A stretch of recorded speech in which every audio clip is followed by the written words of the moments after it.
everybody. I'm Melrose Aranyola Ponce from Lala Proper Integrated School, Grade 3, Section A. The future. What does the future holds for us? Smog fields, skies and poison cars, and broken land with useless dust, and nature's beauty behind bars. Can I ever show my children, if they ever come my way, the beauty of a sunset at the end of the day?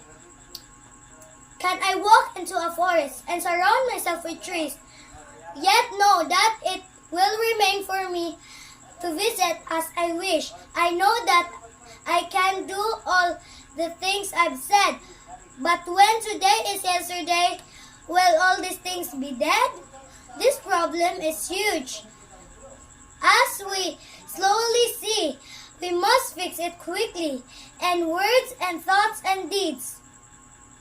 Pakpak!